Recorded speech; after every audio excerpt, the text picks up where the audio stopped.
Salam, selamat pagi Bapak Ibu yang terkasih dalam Tuhan. Renungan pagi Jumat 18 November 2022. Pentingnya devosi atau renungan firman secara pribadi. Berbahagialah orang yang tidak berjalan menurut orang fasik, yang tidak berdiri di jalan orang berdosa, dan yang tidak duduk dalam kumpulan pencemooh, tetapi yang kesukaannya ialah Taurat Tuhan, dan yang merenungkan Taurat siang dan malam. Ia seperti pohon yang ditanam di tepi aliran air, yang menghasilkan buahnya pada musimnya, dan yang tidak layu daunnya. Apa saja yang diperbuatnya berhasil. Mazmur 1 ayat 1-3. Tumbuhan untuk bertumbuh memerlukan mineral dan air. Tanpa mineral dan air, maka tumbuhan tidak akan bertumbuh subur dan menghasilkan buah, tapi justru akan menjadi layu dan mati. Ketika kita menanam tanaman, biasanya kita menyiram tanaman itu pada pagi hari atau pada sore hari dan bukan pada siang hari. Karena penyiraman pada pagi hari akan membuat cadangan air untuk tanaman di sepanjang hari, sehingga tanaman tersebut akan mampu menghadapi panasnya matahari dengan baik. Juga menyiram tanaman di pagi hari akan meningkatkan siklus pertumbuhan alami tanaman. Kehidupan orang percaya dapat diibaratkan seperti tumbuhan atau tanaman yang memerlukan mineral dan air agar dapat tumbuh subur dan tidak layu atau mati. Artinya bahwa orang percaya memerlukan firman Tuhan dan doa dalam kehidupan rohaninya. Merenungkan firman Tuhan dan berdoa akan membuat orang percaya bertumbuh secara rohani yang sehat, imannya semakin dipertajam, dan pengenalannya akan Tuhan semakin jelas. Pertumbuhan rohani orang percaya sangat dipengaruhi seberapa sering merenungkan firman Tuhan dan berdoa, yaitu membangun hubungan dengan Tuhan.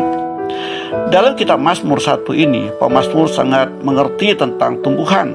Oleh karena itu, pemazmur dengan jelas mengatakan, orang yang kesukaannya Taurat Tuhan dan merenungkan Taurat itu siang dan malam, maka ia akan seperti pohon yang ditanam di tepi aliran air.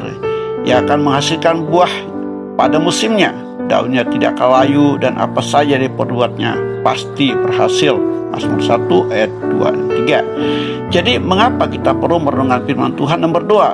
Yaitu agar kita mengerti kehendak rencana Tuhan dalam kehidupan kita.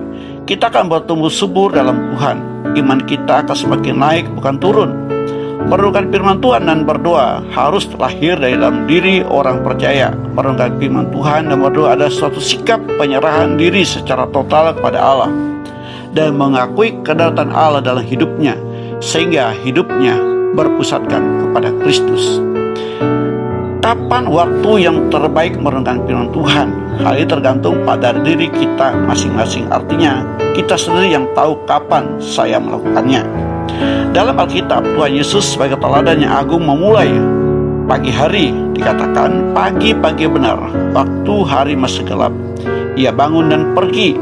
Ia pergi ke tempat yang sunyi dan berdoa di sana. Markus pasal 1 ayat 35. Artinya, waktu terbaik merenungkan firman Tuhan dan berdoa adalah pagi hari, yaitu sebelum kita melakukan aktivitas atau sebelum kita menjalani hidup sepanjang hari. Kita tidak tahu apa yang akan terjadi sepanjang hari yang akan kita lewati atau jalani. Tetapi dengan merenungkan firman Tuhan dan berdoa, kita sudah memiliki persiapan untuk dapat menghadapi apapun yang akan terjadi.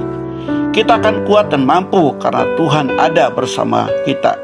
Seperti tanaman yang disiram pagi hari, mampu menghadapi panas teriknya matahari dengan baik. Ingat, merenungkan firman Tuhan dan berdoa bukan sekedar supaya kita diberkati atau supaya kita dijauhkan dari berbagai pencobaan.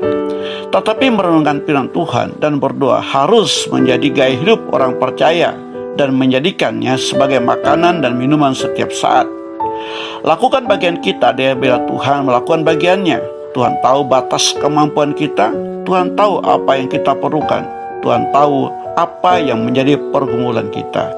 Merenungkan firman Tuhan dan berdoa juga merupakan disiplin rohani. Ada yang mengatakan tidak sulit melakukannya, ada yang mengatakan sulit, tidak ada waktu. Tetapi ketika itu menjadi gaya hidup, maka tidaklah sulit.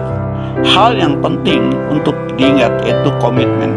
Oleh karena itu, mari kita bersama-sama berkomitmen melakukannya. Selamat pagi, selamat beraktivitas. Tuhan Yesus memberkati.